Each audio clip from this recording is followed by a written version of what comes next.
வணக்கம். பண்டைய தமிழர் கட்டடவியலின் ஆச்சரியங்களையும் அதுல மூங்கின் பங்கையும் அலசும் இந்த விளக்கப்பதிவுக்கு உங்கள வரவேற்கிறேன். போலாமா? கொஞ்சம் கற்பனை பண்ணி பாருங்க. சாண்டிலியன் வர்ணிச்ச பண்டைய மதுரையின் வானளாவிய மாளிகைகள், அதுதாங்க அன்றைய கட்டடவியலின் உச்சம். அந்த வைகை நதிக்கரையில மன்னரின் இசை முழங்க மாலை நேரச் சடங்குகளோட மக்களோட வாழ்க்கை எவ்வளோ துடிப்பா இருந்திருக்கும் தெரியுமா? ஆனா இங்க ஒரு கேள்வி. இவ்வளவு பிரம்மாண்டமான நகரங்களை எந்த மாடர்ன் மிஷனும் இல்லாம நம்ம முன்னோர்கள் எப்படி கட்டுனாங்க? இதற்கான விடைய தமிழர் கட்டடவியல் பத்தின இந்த ஆழமான வரலாற்று ஆய்வுகள் மூலமா நாம இப்போ தெரிஞ்சுக்க போறோம். சாதாரண மரம் களிமண் வீடுகள்ல தொடங்கி மலைகளை குடைஞ்சு பிரம்மாண்ட கற்கோவில்களை கட்டுற அளவுக்கு நம்ம கட்டடவியல் சூப்பரா டெவலப் ஆச்சுங்கள். பல்லவர்கள் மனைகளை குடைந்து குடைவரை அமைச்சாங்க. சோழர்களோ கற்களை ஒன்றின்மேல் ஒன்னா அடுக்கி வானாலாவிய கற்றளி கோபுரங்களை செதுக்குனாங்க.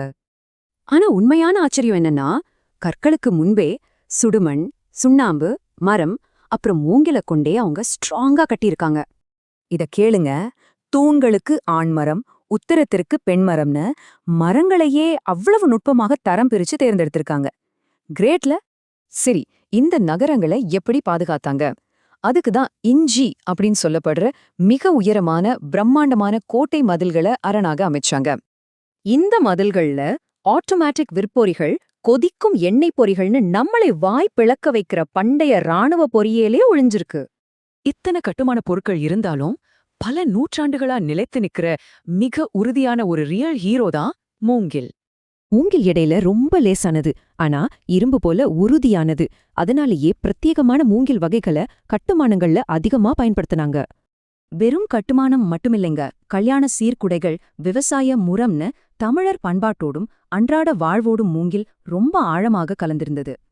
ஆனா ரொம்ப வருத்தமான விஷயம், மூலப்பொருள் தட்டுப்பாட்டால பாரம்பரிய மூங்கில் உற்பத்தி இன்னைக்கு 25% கீழா குறைஞ்சிடுச்சு.